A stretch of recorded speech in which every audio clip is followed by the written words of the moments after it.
Good afternoon, everybody, and welcome to the eighth session of the summer term 2024 of SunoikisisDC Digital Classics and Byzantine Studies. The topic of today's session is the Etymologika project, and it will be presented by our colleagues that you can see here on the screen, Daniel Deckers and Stefano Valente from Universität Hamburg in Germany. And of course, from the Etymologika project, both working and directing, Stefano directing this very majestic endeavor. So, of course, as always, if you're watching this live, please say hi and write where you are watching from. And if you are my students in this case, please watch until the end because there are some very interesting exercises for you. So, without further ado, because we have so much to say and so little time, as always, I will give the floor to Stefano, I guess. So, there you Yes, go. of course. Thank you very much, Martina, and thank you very much to you, Monica, and Gabriel, even if he's not here today. Anyway, we are very happy that you are part of this Ringvorlesung, if I may use this German term. And we are today going to speak about an academic project in Hamburg, Etymologika. I will start with some brief general remarks on Greek Byzantine lexica. Then I will go more into detail into the history of studies, just to give a short overview as an introduction. And after that, I will give some information on our work, on our edition of the critical text of the Etymologicum Gudianum. After that, I will leave the floor to Daniel for explaining what is our concept and our of digital edition, and for a live demo. So, as I said, just a few words on Greek and Byzantine lexica. These are extremely valuable sources of information where literary, philosophical, scholarly, and daily life matters are concerned. Not only are their contents of great interest for contemporary classical, Byzantine, and Renaissance studies, but their manuscript and cultural transmission is also intriguing because of their interwoven relationships. Within the medieval Greek manuscript culture, hundreds of manuscripts transmitting lexica, as well as scholarly and grammatical texts, have been constantly produced and transmitted. If we only focus on the lexicographic production, we discover a huge number of manuscripts and texts produced for different needs and audiences.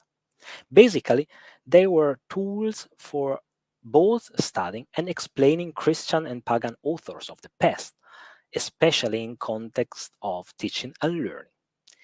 Usually, scholarly readers felt the need to improve the contents according to their own needs in various ways. Adapting the content of a given lexicon produced, updated, or even uh, new, newly created, uh, implied the creation of new manuscripts, and new generation of users reshaped or may have reshaped the contents and also manuscripts once again. Um, Furthermore, even if we often deal with neat copies that show no or hardly any trace of engagement with the text, we can reconstruct the scholarly activity behind the transmitted text in a given written artifact, thanks to paleography and or textual criticism. Generally speaking, the majority of Greek and Byzantine lexica is still under investigated. Therefore, editing this text is a particularly challenging task. Since 2020, all these topics with a special focus on the subgenre of Etymologica are under inquiry within the long-term project Etymologika. It is this is a long-term project because, as you see here in the flyer um, of our project, its duration it's up to 2037. So we have an 18-year project. It is hosted at the Department for Greek and Latin Philology at the Universität Hamburg, and it is under the auspices of the Academy of Sciences and Humanities in Hamburg. And within the framework of the Academy's program, Etymologica is part of the joint research program of the German Academies of Sciences and Humanities. As you can read on the webpage of the German Union of Academies, it serves to study, preserve, and bring wider current attention to our cultural heritage. And the Greek Byzantine Etymologica are part of this, and we'll see why in a couple of minutes. Just only a couple of words concerning the staff of Etymologica. At the present day, we are a group of 6 researchers working under the direction of Professor Christian Brockmann. You see here the research staff in alphabetical order. Eva Vökenegade, Alessandro Musino are mainly working on the critical edition of the text and on the text one transmission. Luisa Arquirio, she is working currently on a group of a particularly tricky group of manuscripts transmitting the text as well. And Daniel Deckers, Kajetan, Dvoracek, and Tin Lindberg are engaged with the digital part aspects of the project, and Daniel will give us a sample of this in a couple of minutes. You see also our websites. It's very important also to stress the participation of quite a few student assistants. They are of paramount importance for us and for our work. And on the other hand, I hope they can learn quite a few things working with more experienced researchers. But what are Byzantine Etymologica? Etymologica are a subgenre of Greek medieval lexica. The basic features of such lexica was the explanation of the origin and of the true meaning of a word. Etymon signifying true in the sense of correct. According to ancient and medieval grammatical theories, the reasons why a given word had a given form and a given meaning could be discovered by analyzing its composition, that is, by finding out words and concepts that are merged and hidden in it. In this context, quotations from literary and scholarly works are used to support explanations. Such scholarly materials usually stem from previous lexica and also grammatical treatises. These materials are usually reproduced more or less faithfully. For example, I appended here the etymology of the biblical name of Zabulon according to the first entry of the alphabetic section Zeta in the Etymologicum Gudianum, our main concern in the Etymologica for Haben. We are editing this text, and you see the translation Zabulon from Baldo to throw, bole, throw, and bule, counsel. And in combination with the intensive particle za, Zabulon, by far the most able to advise. That's to say, you see the words are sectioned, are parsed in order to find out what are the true meaning of the single parts in order to give in a rhetorically way to give the real meaning of, in this case, of a Hebrew name. This etymology has nothing to do with modern ones and is of course, from a modern perspective, mistaken, but it reveals how Greek speakers try to make sense, for instance, also out of words and names that did not belong to the Greek language, but were used, for instance, in the Bible. Ifa Veknegade wrote a commentary on this entry, because we are also commenting the text of the Etymologicum Gudianum, as we'll see in a couple of minutes. And she writes concerning this text, this, I quote, "This entry explains the meaning and the etymology of the name Zabulon as a combination of the intensifying particle za and boule counsel, thus interpreting its meaning as by far the most able to advise.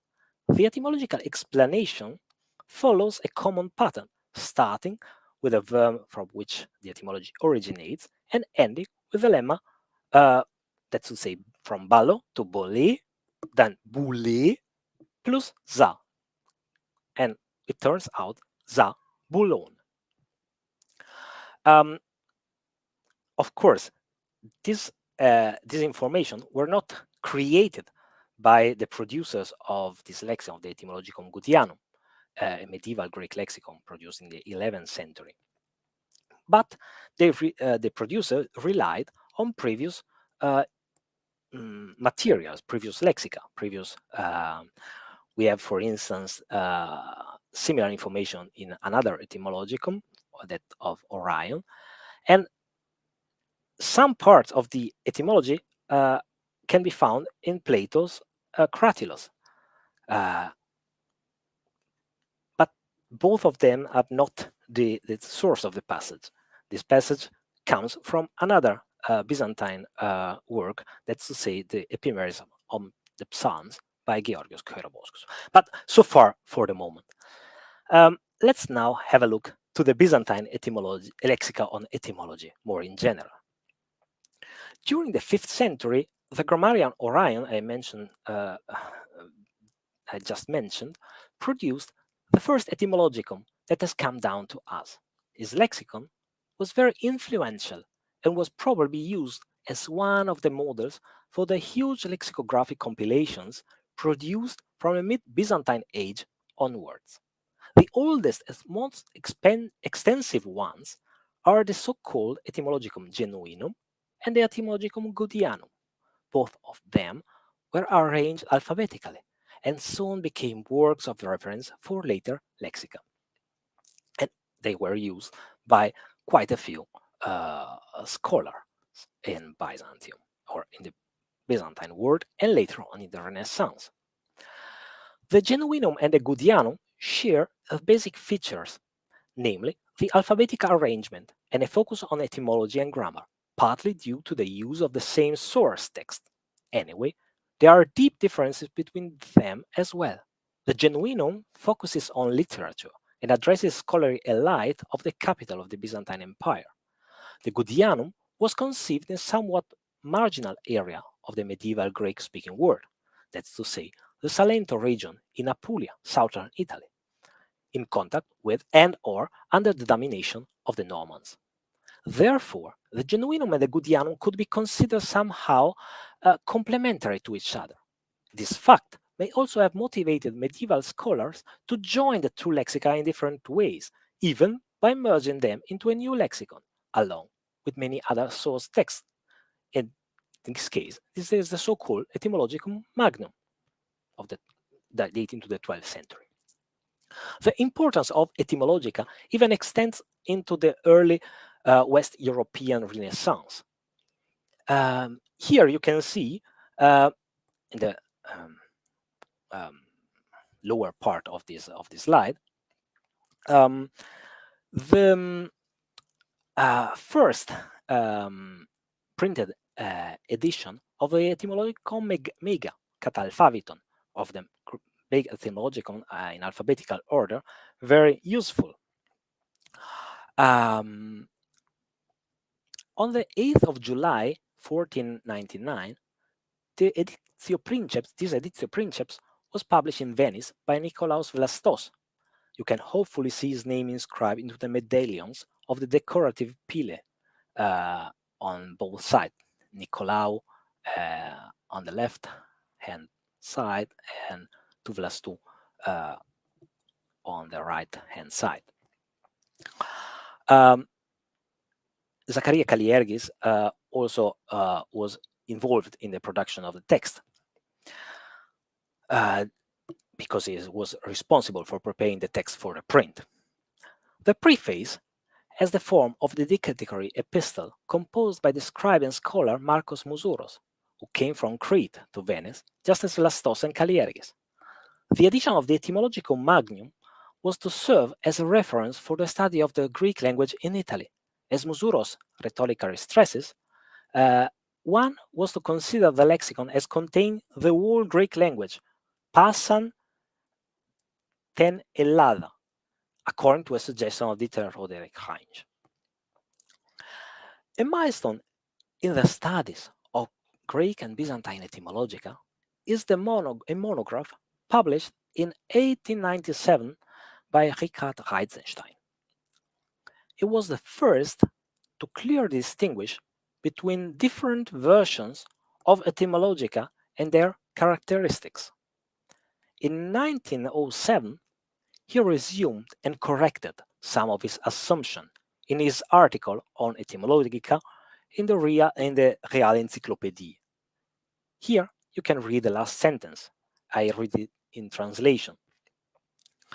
He remarks, a complete history of the Greek Etymologica, so difficult as it is essential for understanding the development of linguistics and philology in antiquity, essential for evaluating the textual transmission of single poets.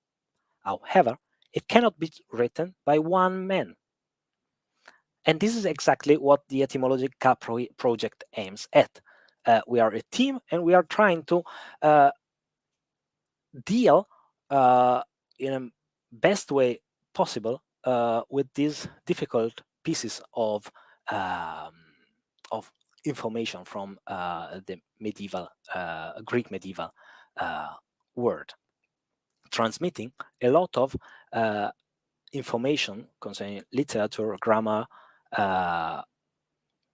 philology, and realien and things belonging to the real life and to the information that otherwise we wouldn't have. Subsequent to Heisenstein, further investigations corrected and refined some of his assumptions. In particular, I refer to the pivotal researches by the late Klaus Alpers. I mention here only the first and last contributions of him. See, on the left side is Bericht über Stand und Methode der Ausgabe des Etymologicum Genuinum with a preliminary edition of the alphabetical letter lambda. In this, he accounts, he reports about the beginning of his work on this etymological. And last publication of by Klaus Alpers is this. On the you read it, you can read it, or the beginning on the right hand side. Difficult problems in the transmission and interrelations of Greek Etymologica. Please do not quote this as 18 difficult problems. It's 18 is the chapter number in this Festschrift, but it even if it may appear not so. Anyway, a selection of Alper's most seminal papers on Greek Etymologica will be appear this year in the new series of Etymologica Studien for the publishing house Pfannenhoek und Ruprecht. Let us now come to consider one of the main goals of Etymologica more closer. That's to say, the Etymologicum Gudianum.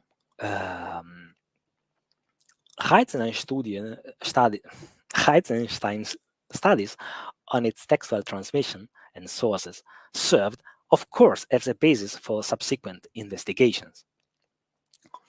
Um, what is the Etymologicum Gudianum? It is a lexicon composed during the 11th century in the Terra d'Otranto in southern Italy, as I mentioned before, and it is preserved in more than 30 manuscripts, both complete or uh, only on part of the old text, or a selection of the text, or just quotations. Here you see the most recent overview of the manuscript transmission of the Gudianum. As you can see, this is by no means a stemma.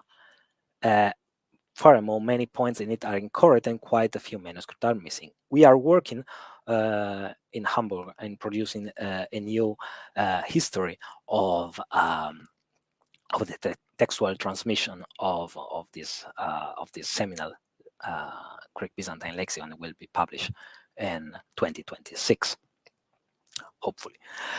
The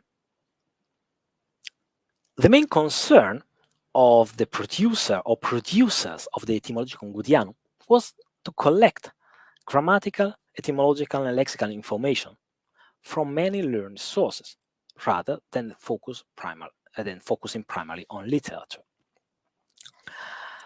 What about the editions of this text?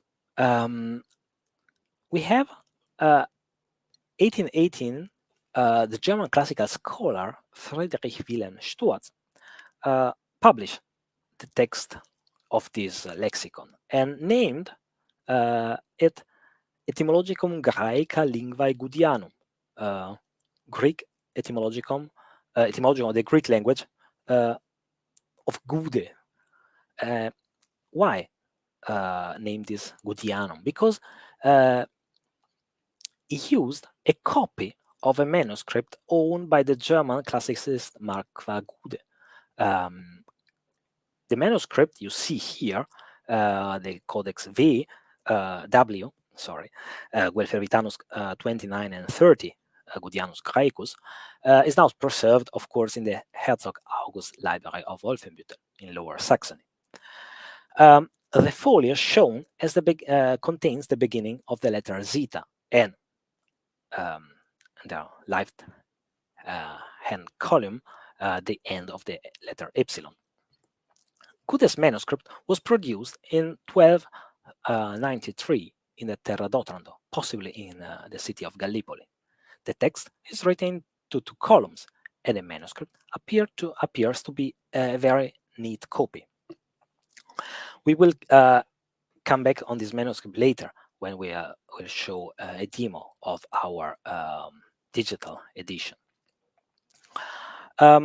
Sturz's edition is by no means critical and faithfully, but it reproduces a copy made by Lüder Kulenkamp of the Gude's manuscript. This copy is now preserved in Göttingen. However, the Wolfenbüttel manuscript contains a copy of a deeply reworked version of the original lexicon. Luckily, the original manuscript is still preserved in the Vatican Library, with the signature Barberinianus Graecus 70. Once again, this manuscript was discovered by Richard Reitzenstein. It probably dates to the mid-11th century. In its present state, there are some quires and some leaves missing. Most of the remainder is also damaged, especially near the margins. The Barberinianus turns out to be a multi-layered manuscript, as shown by the different strata of annotations and additions visible in the free spaces and made at different working stages. You see here in the middle the main text, and in every single free space, almost every single free space, some additions. I also see that the manuscript in some also shown some damages due to humidity or other mechanical damages. That's why the study of the copies from the Barbarianos are of paramount importance for reconstructing the text of the Barbarianos, where it is not no more readable or it is even lost. If you look at this folio, for instance, each folio seems to give the impression of facing a creative but organized chaos. Here you see on this folio 74 verso the beginning of letter zeta. It is we have shown here only the last the latter half on the screen. In the Geschichte der griechischen Etymologika, Reitzenstein published a sample of a critical edition on the basis of the known manuscripts using the Barbarianos as a leading one, of course. Here you see the relevant, the beginning of the specimen produced by Reitzenstein, in which he, if you see on the page 109, it begins with D, that's the Barbarianos, folio 15 recto, and after that it numbers the entries progressively 1, 2, 3, and so on. And you see that some entries are indented, other are not so indented as the other. For instance, 3 is much more indented than the other ones, and in petit, in a smaller, are a little bit smaller. And this is the way in which Reitzenstein tried to distinguish the core text of the Barbarianos from the later additions and reworkings in the margins and between the lines. In his edition, we have a further edition of the after the complete edition by Wilhelm Stuatz. We have a second edition, but incomplete, of the Etymologicum Gudianum, which was produced after Reitzenstein's study of the textual transmission of the text, and was published in Leipzig in 1909 and 1920. It's incomplete because Edoardo Luigi De Stefani, an Italian scholar, did not succeed in publishing the complete version of the text because of his death in 1921. I'm sorry for this. And of course, Luigi De Stefani could rely upon the Barbarianos for producing his text. Here you see the almost the last pages of his edition, beginning with the first entries in letter zeta. And that's why we decided in Hamburg to start with our new critical edition with letter zeta, in order to start producing something new and not beginning once again from alpha that's already edited in a pretty fine way, even if of course many features and many contents can be updated and probably reconsidered. Just in order to give you an idea of this edition, you see here the beginning of the letter zeta with the first entry Zabulon. The entries are not numbered progressively, but you can quote them by only using page and line of the main text. You see between the main text and the two apparatuses on the bottom of the pages, you see some entries written or printed in petit, in smaller characters. This is the way De Stefani chose to distinguish the entries in the core text of the Barbarianos from the addition in the margins and between the lines, in a sort of a kind of reworking or reproducing what Heisenstein had suggested. Anyway, by doing this, there is the impression that what is in petit is in smaller characters is less important, or is not at the same level of what is printed in bigger characters in the main text, in the core text. So, but this probably not what the producers of the manuscript Barbenianus Graecus 70 wanted. They wanted to create something new and to produce a new lexicon using and putting together all the sources they could find, and putting together all informations they could find concerning each word they were interested in. So, what are we interested in now, and what are we doing in Hamburg? We are trying to produce our first complete critical edition with annotated translation of the Etymologicum Gutianum. You see here a provisional layout of our print version, of course, letter zeta, once again, in which we try to produce not only a reliable Greek text with apparatuses of the of testimonial, of parallel text, and a critical apparatus relying on the complete manuscript translation of the text, but also an English translation, and in a print version will give a short commentary in form of annotations to the translation, in order to make this text and this very important text more accessible to a wider audience. Greek lexica, Greek Byzantine lexica, are quite difficult to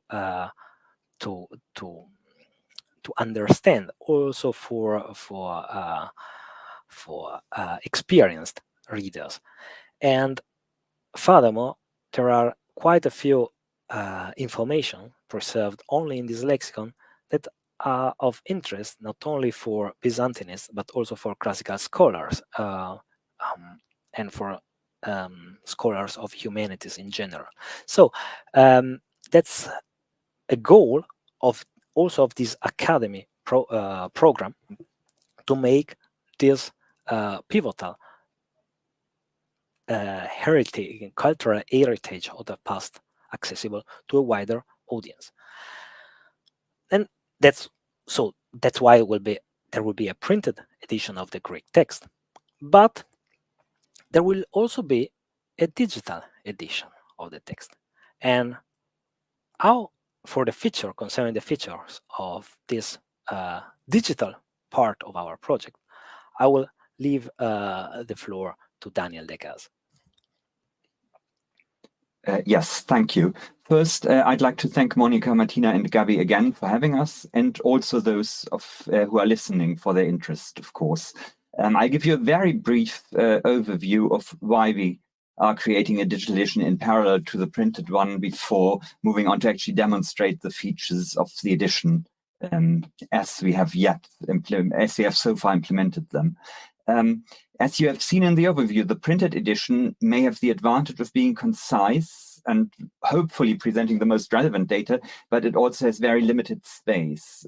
With the design we chose, with the text and all the apparatuses on the left and the translation on the right, and making space only for very short commentary, we will still need more than 10 volumes to cover the entire Etymologicum Gaudianum. And for a more extensive commentary, it would have been impossible to get this printed at this day and age. So one reason to have an online edition is also to be able to provide more materials. In addition to that, and I guess in this we may also have to thank the pandemic a bit, digital images of most of the manuscripts are now available online, so that we can also show the actual transmitted text in the manuscript together with the edition.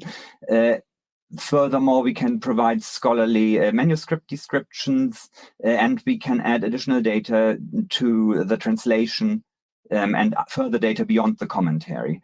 Also, we wanted to offer a more configurable and flexible interface to allow different kinds of users to see what they actually need, because we think that not everyone will have the same needs, say, use the translation, use all the apparatuses, and so on. And what we also hope to do is better show how the various data we present is linked, and how all the parts play into each other. Obviously, presenting this data in a digital form and creating the files that underlie the edition will also make future searches, data evaluation, and other structural analysis much easier. Stefano, could you switch to the next slide, please? Yes, so basically, what does the digital edition offer in addition? It offers more detailed, oops, can we go back to that slide, please? Thanks. Okay. Well, we will have more detailed data, as said, more types of data, and we hope to also be able to provide better tools to make the data more easily accessible. What we will not have is a full transcription. We do not aim to encode every feature of every manuscript that is not helpful to a traditional critical edition, which basically still underlies this. We will make sure that it is possible to have unambiguous references to both the printed and the digital edition, and we have worked with the publishing house to make sure that we can fully reference the printed edition and also make all the data from the printed edition available for free eventually online. Also, we are aiming to provide a very flexible user interface that can be adjusted to different needs. Albeit our main target audience is a scholarly one. So for now, we are assuming that most users will actually be using a rather large screen and will want to see different features. But we are also keeping in mind future ways of access on smaller devices. And I'll now switch to discussing the details on the actual demonstration version of our digital edition. So we have a flexible tile-based layout. You can see here our default full layout that has the text and translation on the left, then the apparatuses, the commentary in different tile, and images from one manuscript. I'll briefly go over the various parts. As you can see here, we have the text and translation in one window and actually in one tile, and they actually sort of synchronized, not on the word level, but for all the quoted Greek, for example, you get highlighting and so on. And as you can see, as you go over it with the mouse, we also include the apparatus more as it appears in the print than in the separate window. The text and translation in one tile is sort of a compromise to allow users to see more things at once. We also offer the edition text and the translation in separate tiles if you want to. This is actually what we originally did, but feedback from our test users showed us that it might be helpful to also have both in one window. So as you can see, this is synchronized on the level of the individual entry. So if you go to the next entry, the other tiles will also switch to the next entry. And that is basically true for everything that we show.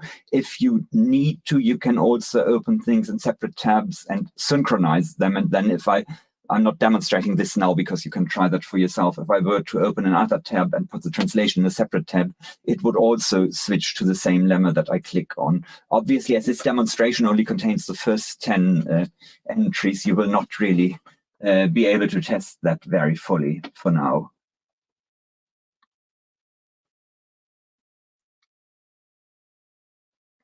The translation you currently see is sort of a preliminary one and is still pending final review. Then one of the most important features, of course, is including the manuscripts.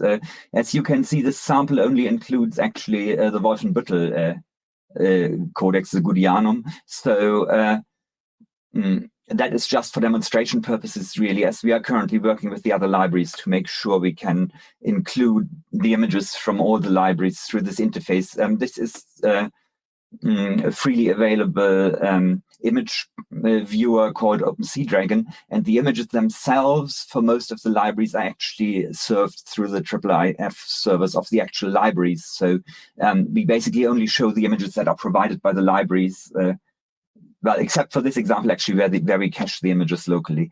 And as you can see here, if you click on an entry, the corresponding entry in the manuscript is highlighted so that you can see where to find the entry. So if I go to the next one, the highlight here will also move.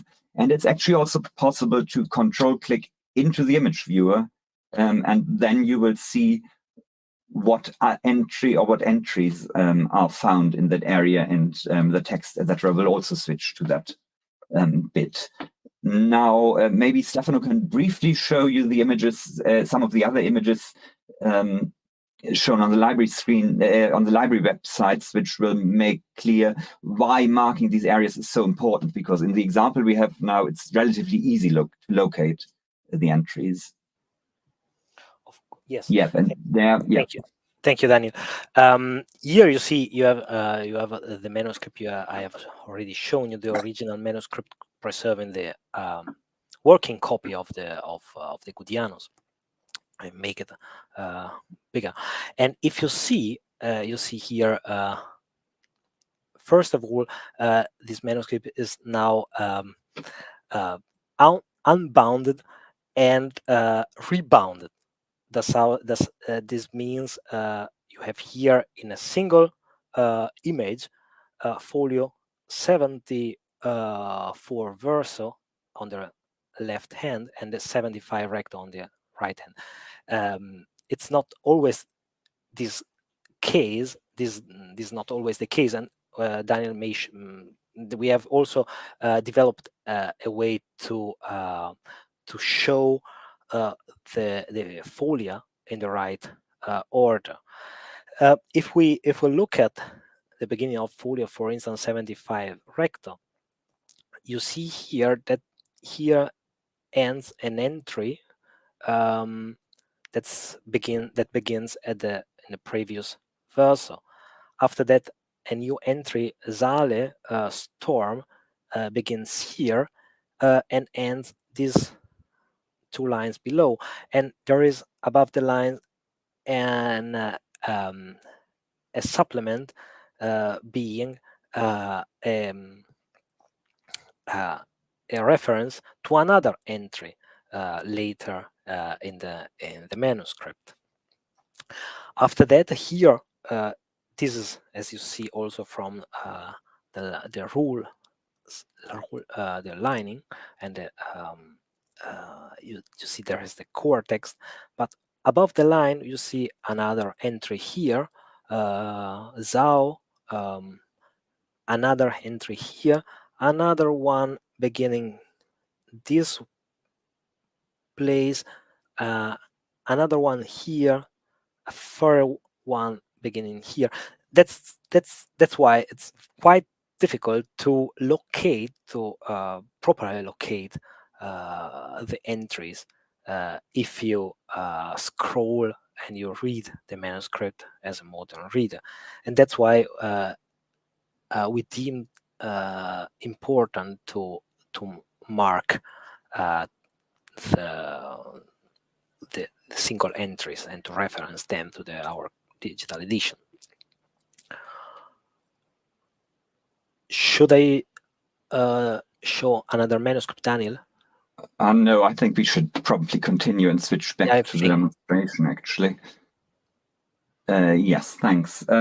Well, for the apparatuses, we have our separate window, and you can choose which to show. And here, for now, I've just selected the apparatus criticus. You can see, you basically see what you would see in the print. But if you go over it with the mouse, you will also see the corresponding parts highlighted up above in the text. And you can even have them underlined in the text if you want to see which parts have critical apparatus. And if you go over them with the mouse, actually, you will see a mouse over that actually shows you all the apparatus entries for all the apparatuses that pertain to this particular part of the entry that you're looking at. So down here, I can also switch back on the other apparatuses. And actually, in this bit, in this bit, we actually allow in the display to separate the three other apparatuses, whereas in the print they are presented in a slightly more condensed form. Then, of course, we have the commentary, and as you can see here, the commentary is much longer than what we could have fitted on the printed page, and it's also split into two parts: a more general commentary and a specific commentary on the text, tradition, and transmission, which is, of course, very relevant if you want to understand why we are creating the edition in the way we do. Right, what I have not really shown so far is that this interface is really adaptable, so you can remove an element if you don't need it. You can change, actually, if you switch to manual layout, you can change the size of each tile. In the end, you will, of course, also be able to save this and continue as you did. And we have offered a few curated layouts that focus on particular bits of the edition. This one, for example, is for people who want to mostly look at the manuscript and have the edition text as as an aid to working with the manuscript. Then we have the text with the commentary, or we have just the text and translation. And we have the full view, of course, that we use now, which actually doesn't contain all the elements we will eventually have, but in this demonstration contains what we put up for now. I should maybe have mentioned that we use an agile development approach, so which is why several features are already visible in this demonstration, even if not everything is fully complete.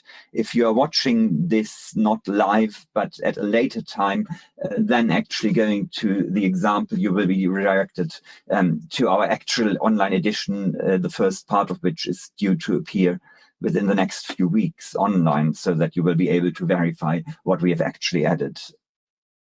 Another very important thing, of course, is the ability to link to external texts. So, for example, well, only some in this demo, only some examples are linked. But for example, here in the commentary, there's a reference to Plato's Cratylus. That is, of course, available through the Scythe digital libraries. So this text is being displayed here. If I click on it, and I can also decide to open it in a separate tab, or I can have a tile added with the text.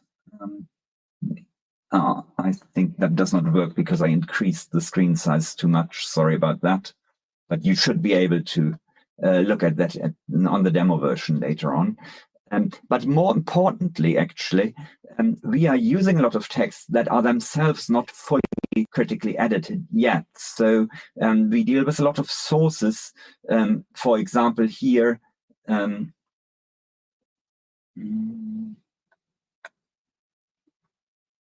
for the second entry, one of the sources are the Eclogae, but the Eclogae do not have a current modern edition.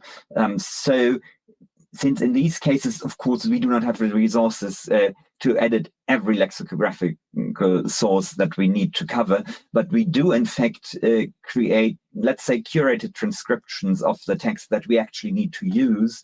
So here we have the option to add this whole thing in.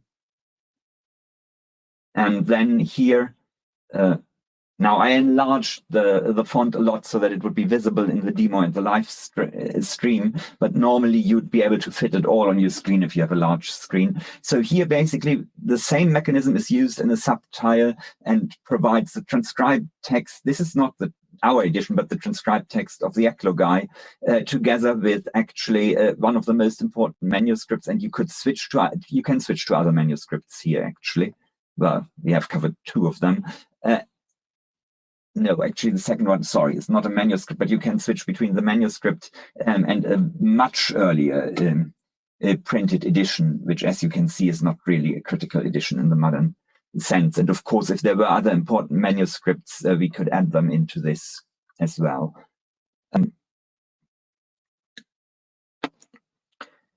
So these are the basic elements then that we have in this.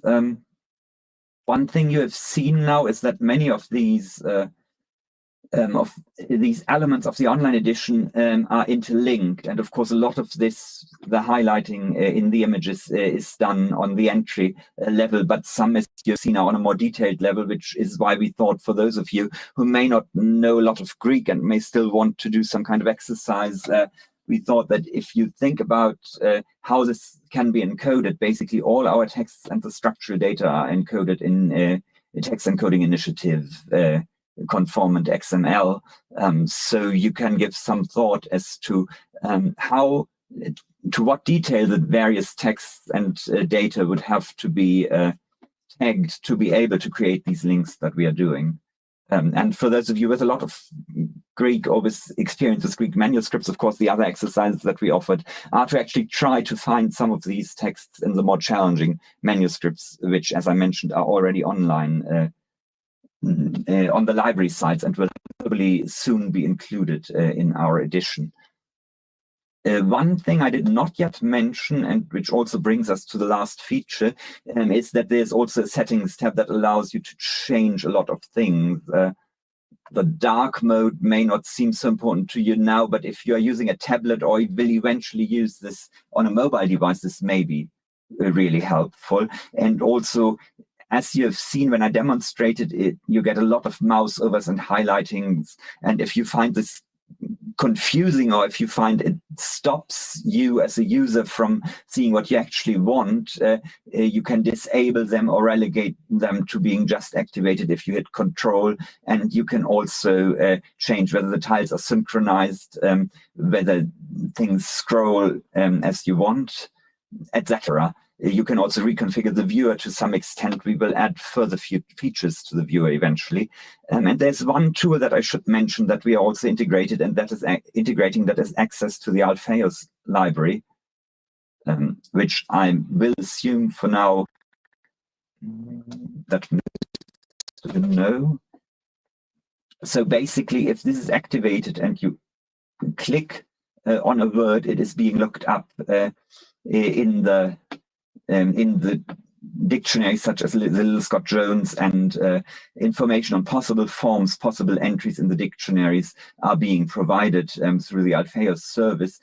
But actually there's one problem with this, namely a lot of the words that we deal with not actually being included in Alpheus because they are not in the classical dictionaries. So we have actually we are actually serving a local copy of this and have added the option of providing additional data through this interface with our own additional data. This is not actually in this demo version yet, but you should be able to just see a reference for this. Exactly. So for Zabulon, you don't have any entry in Alpheus because basically it's not in the classical dictionaries, and we can have our own definition here. For now, this is just a placeholder, really, but we wanted to show that we have thought of including this. And we will, as we progress and refine the commentary, we will add some information on the words and their forms that are not found in the classical dictionaries. And I think I should probably stop at this point to give you the opportunity to ask questions, and maybe I can show you additional things if you find I've skipped something or not explained it at enough detail.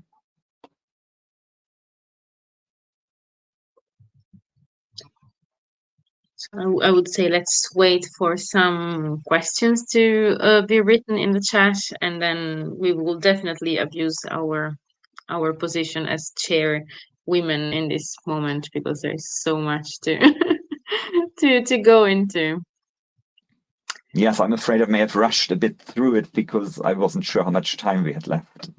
Don't worry, you can expand on everything that, I mean, since we have half an hour, and if you would like to expand on something that you feel would be beneficial, be my guest, definitely. I mean, it's so interesting that yeah, if I start asking questions, that's a problem. Can I ask a question Yes, now? please, Monica. So, well, first, thank you, because this is, of course, great. And I have two connected questions. So the first, maybe you will say that after. So are you going to, I mean, export data? So now we are seeing this wonderful web-based environment, but are you going to export data in different formats? And given that you have mentioned Alpheus, and this is good to know that you are going to enrich this resource and the connected resources behind Alpheus, because we definitely need more data in ancient Greek, because that's the thing, because many resources we have now, they are based on the digitization of traditional dictionaries where we still miss words, especially, for example, proper names. So the question is, are you going also to export these this data in the future and in different formats, and to make them available for the community? So the first is, if you're exporting the edition first, and then including the clerical apparatus, and then also linguistic data. Well, on the first part, that's easy. Yes, we will. The aim is to have everything more or less freely available. So the XML underlying all of this will eventually be made available. I mean, obviously not for this demonstration, and obviously also not before the printed edition of each volume, because, I mean, luckily the publishers are very accommodating of what we do, but obviously we do not want to provide the entire source for the printed book beforehand. I think everyone will understand that. Yes, as I said, basically it's all TI more or less TI compliant XML. I mean, even the additional structural data on the manuscript we encode in TI format, actually. I mean, the libraries, of course, use IIIF, and we looked into the annotation options of IIIF, but found that for us, it would actually makes more sense to use the TI format. Actually, we use a tool called Annotorious that basically helps us generate these highlights. These are actually, we have an annotation tool that I cannot show you today that allows our own student helpers to create these. And basically, we allow them to produce also linear polygons. So basically, you can do a polygon, but our tool enforces all lines to be either exactly vertical or exactly horizontal. So no weird shapes on the manuscript, because we tried that and we decided that highlighting the area that contains the text is more important and less intrusive for users. So this is always displayed in our interface, the highlighting. And so that is encoded by us, as well as the page ranges. As Stefano mentioned, obviously the Vatican manuscript, because of its unbound state, is now from a point of view of the original book, it's in disarray, basically. But actually it contains, if you look on the Vatican side, it also contains added folios that actually have an overview of how the original folios were arranged. But of course, we offer the users a way to page through the folios in the original order of the manuscript. And of course, we also flip to those pages if you click on the entry. We could not show that today because there's still some work to be done with the other manuscripts. And as I said, because potentially this could produce quite some load on some of the library servers, we are still talking to the libraries about how best to integrate this and what their preferences are on this. Now, Wolfenbüttel, thankfully, has completely freed their images recently. So basically, for the demo, we just host this one locally now to facilitate that. But all the other ones, we will basically just have served to the user through the libraries service, ideally, because we don't have any intention of competing with the libraries. We want to extend their resources, but leave them the control of the images, obviously. On the second point, where the linguistic resources As you may guess, this is a question of project resources, really, what we can do. So, I mean, yes, of course, if we extend the dictionary, basically what we are technically doing is creating a very small, well, in the technical sense, a small dictionary of our own, basically, that supplements the other one. So that is certainly also going to be made available probably through some kind of Git repository along with everything else. But I do not currently see that we would have the resources to turn that into something beyond that, or to actually systematically at this point to systematically provide the data, say on the morphology and everything for all the references that we would need for the Etymologika. I mean, we do sit our student helpers down when they check this and actually force someone to click on every single word to make sure that something comes up in Alpheus and to cover everything that doesn't. But that's about the limit of what we can reasonably do. But we cannot. That's also why right now there's just this placeholder referring to the lemma, because that is just not something we can do on short notice. Of course, but still is important, given that you're working with this wonderful resource, because Etymologika are full of linguistic information. Still, the fact of checking if lemmata are missing is fundamental, and if you can begin to add more linguistic data is still very, very important. And of course, other projects, your projects in the future maybe will add more resources, but I think this is important. Anyway, okay, so thank you, Martina. So of course, any question in this case is full of answers. So many, many thanks for your replies. I think this is wonderful.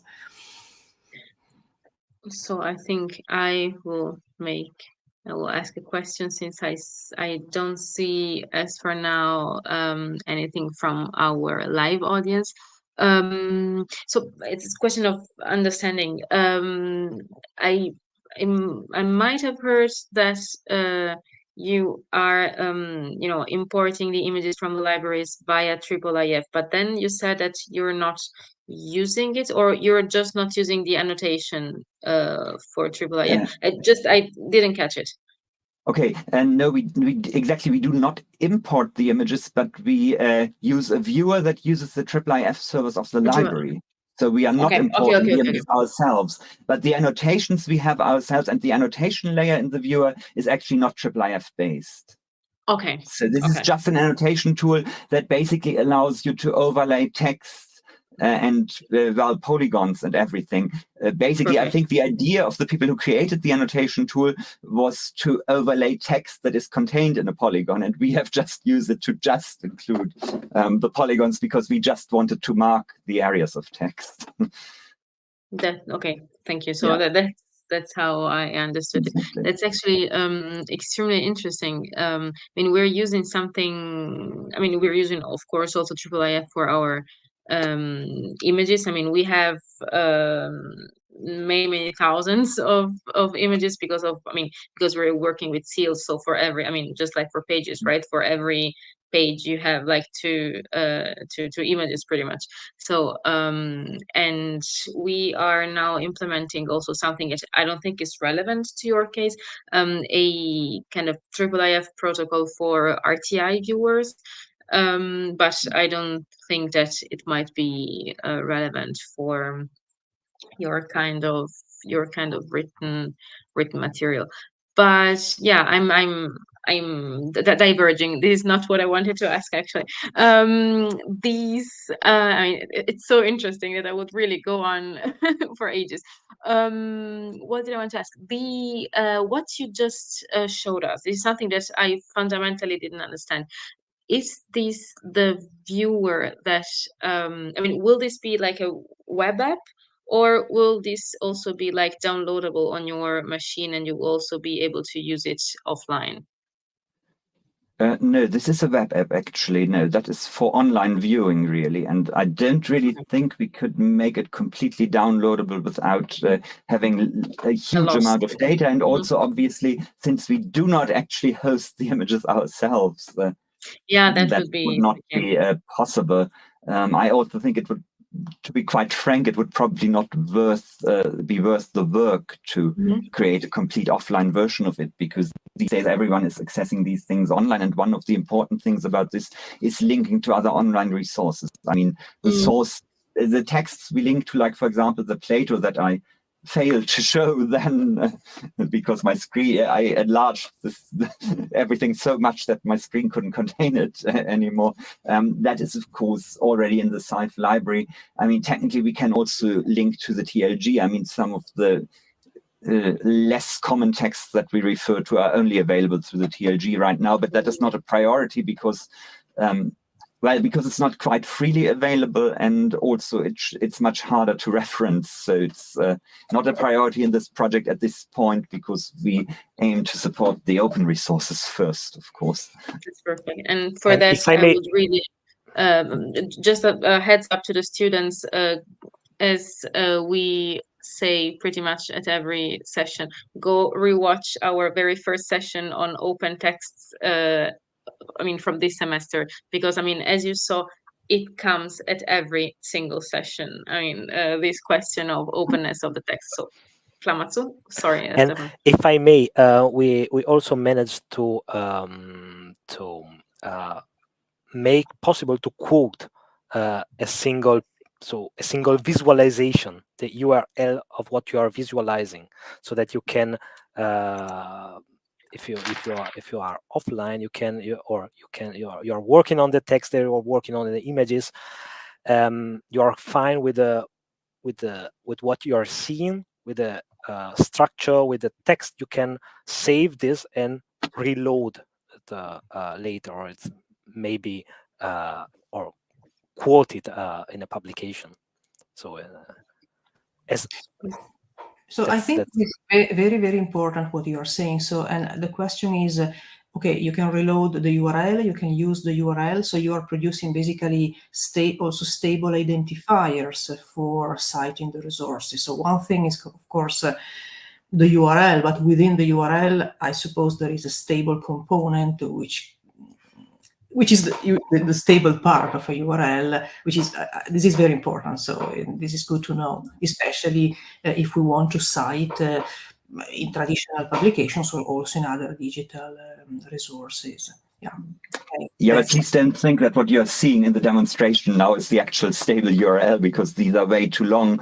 But these actually do contain all the coordinate information on the various windows you have opened. So you can actually bookmark this and recreate more or less the exact layout, depending on whether the browser you open it in, of course, has roughly the same dimensions. I mean, otherwise, obviously, if you have a handheld device that is basically in portrait mode, then obviously reopening something that you created in landscape mode will not be exactly one the same. Of course, of course. But actually, we also have a mode where the individual tiles, they are basically like windows.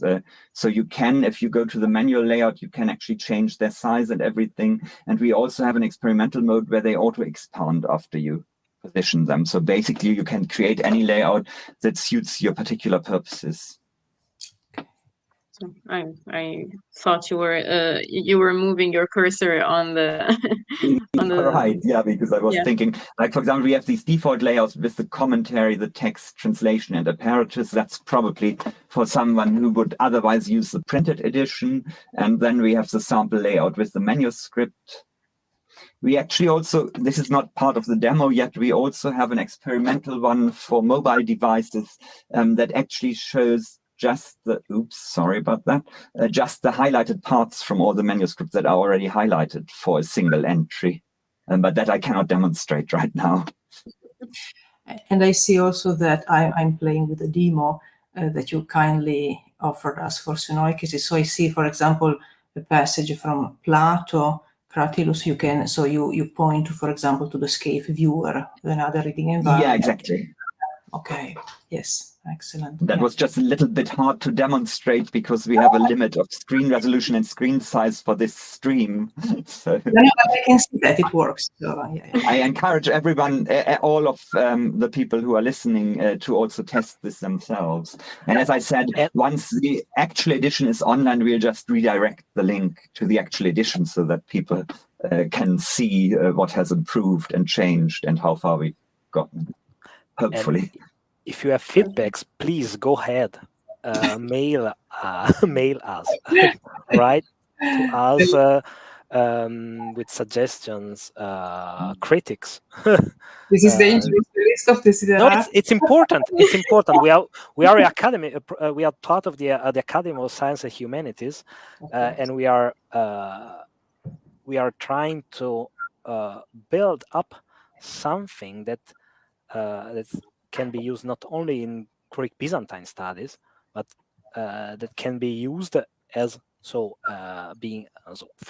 by everybody working with sort of this text, and not only in the classical studies and Byzantine studies, but also in other fields of research. That's one of the goals of these projects of the Academy of the Sciences.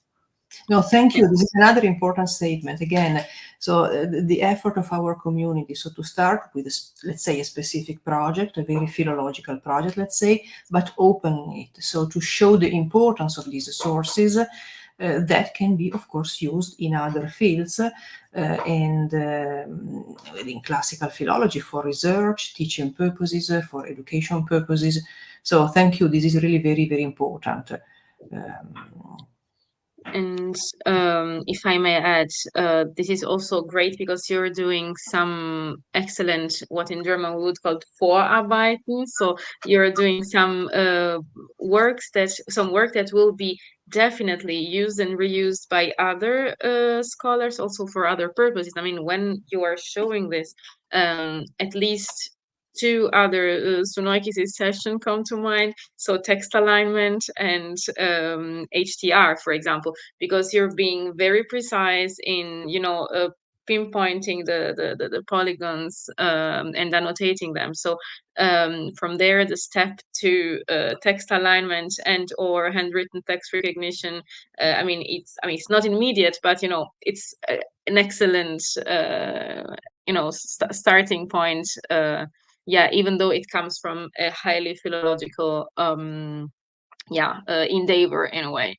So that's really incredible. And you also said something, Monica, regarding teaching. I would love to use a demo version, like a blanco version, if I can say so, of your web app for teaching. I mean, because it is an incredible tool for of course, some more advanced students who already know how to read manuscripts and know their way around text critique.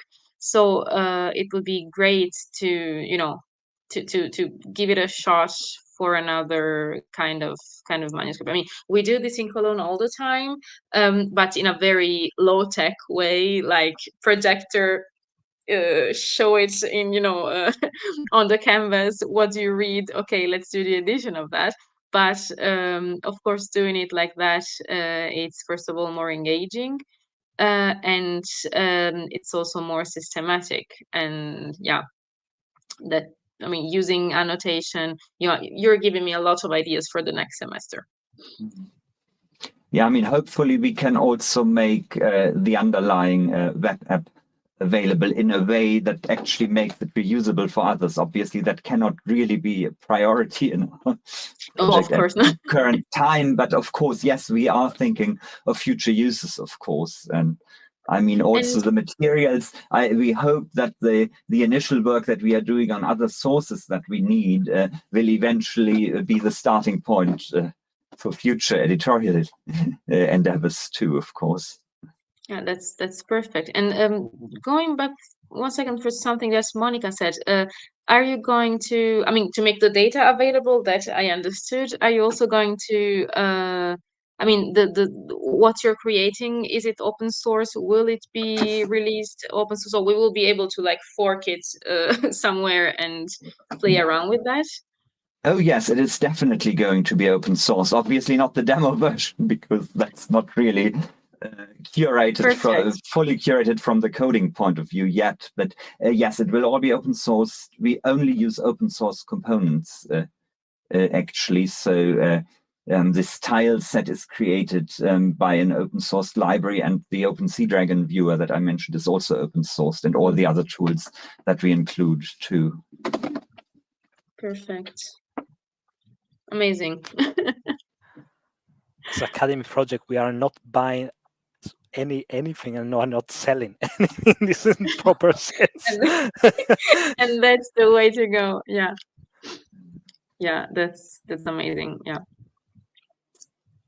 And also, I mean, it is also the underlying principle of Sunoikisis in a way. I mean, everything is open source, open access, reusable, and I mean, everyone is welcome. I mean, everyone in the audience and also to the future audience is welcome to use and reuse our, let's say, coursework. I mean, for their own, you know, seminars and teaching purposes. That's pretty much the point of creating something which is digital and has a stable, unique identifier. And if I may add, please. If I may, just what you see here is a product of a teamwork. It's not a single woman, a single man, a single researcher sitting alone in his own office or at home and working on this producing. But it's a work of brainstorming and of a collective work. Of course, each researcher has made some quite a few work, but only through the fruitful interaction between classical scholars, Byzantinists, and software engineers could be so it could something like that could be created. So just a sort of really a creation of a mutual collaboration. And we should probably also stress that without the support of the academy and without having approved a project that has a rather large information technology component in it, just for the implementation of this would not be possible, because you really need, we have a full-time software developer in addition to the duties of coordinating this that I have taken on. And also we were able to have a part-time support for just the digital infrastructure from the academy. And without that, it would just not be possible, because we should maybe stress this in case someone sees this and is wondering later how to create a project like that, that you really need full-time staff for this over several years to create something meaningful and to be able to do this. And I mean, as I mentioned, we use an agile development approach based on experience some of us have had outside the university, which means that we can produce some results relatively fast, but still in the end, to actually get something that will work for the whole material still requires a lot of work. And even if you can now see the preview of some features that in our project plan are actually only due much later, for example, the integration of these linguistic tools, to actually bring this to a point where it will be useful beyond the immediate demonstration will actually take quite some time and a lot of implementation work. Thank you. So I think that what you have said so far is important. So also for our students, our audience is considered by students. So to understand open access and accessibility. So there is, let's say, a business model in the sense that, of course, producing research is expensive. Also when research is open, and open doesn't just mean to be free. and to provide data just for free. So, but Stefano and Daniel have said very important things. So this is, you can see structured collaborative data, so you can see this wonderful demo, and then there is you have this visualization, but behind the collaborative work, which is today essential for open accessibility, for accessing knowledge, for producing knowledge, then structured data, because behind, of course, there is a structure, and then, of course, the goal is to provide, let's say, users, sorry for this term, with open data, of course, but there are many actors involved: scholars, students, the publishing company, the academy, etc. I think that all these things are very, very important. And then, of course, funds, the support of important institutions, like in this case, an academy. So I think that now is important to have a sense of what we mean by open access and accessibility today. And open is, I think, the difficult part of it. What do we mean by open? It's not just for free. To access free resources, of course. We want to allow researchers and students to access knowledge and data for free, but open is something more than that. And I think that what you have said now really summarizes the complexity of open access, accessibility. And this project is wonderful in this sense, because, so we have seen all these things. And also the work that goes behind something that many of us will give for granted in 5 years. Because this, I mean, all the like major let's say web apps that we use for our research and that are open. I mean, for example, Papari Info comes to mind for papyrology, or Trismegistos, or everything. I mean, we give them for granted in a way, but behind that goes a ton of work over decades, and with a lot of structured data, with a lot of cooperation, with meetings, with with steering committees, that is just ongoing, and that should be also acknowledged as such. I mean, it's not just something that you access for free, as you say, Monica, online, and that means that there's virtually no work behind that. So, and this is something that it's kind of embedded in the structure of our heads in a way, and we are, I think, you, Daniel, and Stefano, very much helping to deconstruct in a way. And speaking as someone who is like behind the scenes, it's also nice to see that if you can access something in the World Wide Web, doesn't mean that it is just there. It plummeted from the from the heavens. And also in this case, I will recommend to the students to have a look at the first session of this semester's. Once again, I close my mouth. Sorry. But no, of course I'm not closing my mouth. I just wanted to to say to Daniel that if you wanted to show other features that you wanted to do before, you're free to do that. I mean, no pressure, but for before it kind of seemed that you wanted to show another thing or two. But if I'm mistaken, please don't. Well, one thing I guess we could show, actually, I mean, I can't really demonstrate that very well here, but what you can do, of course, if you have two screens, you can basically open the edition text in one tab and and use a second tab where you have, say, the apparatuses. Hang on, I'll go to text and translation here. Oh. Okay, I think, yeah, text and translation, and here we'll add the apparatuses. So now if you say this is part of a multi-tab environment, and if you want this on a second screen, you could move this to a second screen. Let me try. I'm not sure if this will, yes, actually it will work. So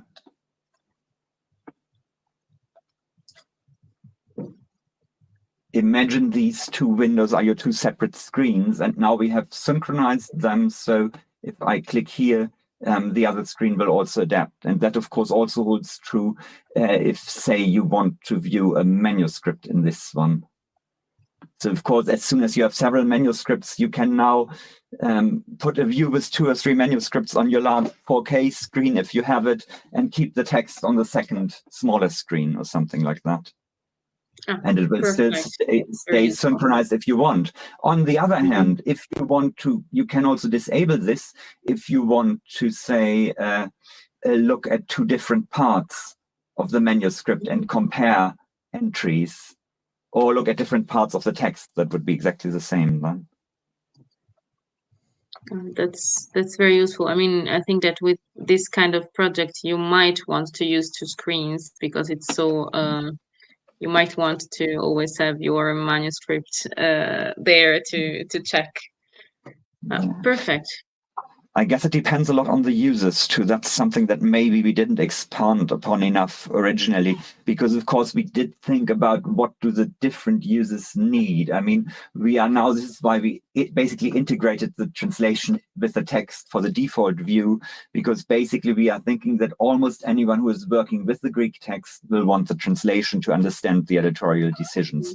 But I mean, we realize there's people who need the apparatuses, there's people who just need the commentary, and there's going to be people who want to look at the Etymologika as sources for other things, as to study their use in Byzantine culture, things like that, where they actually don't really need the manuscripts or anything. So our main focus for now was to offer everything, but to give people the options to get rid of the things on the screen that they don't need.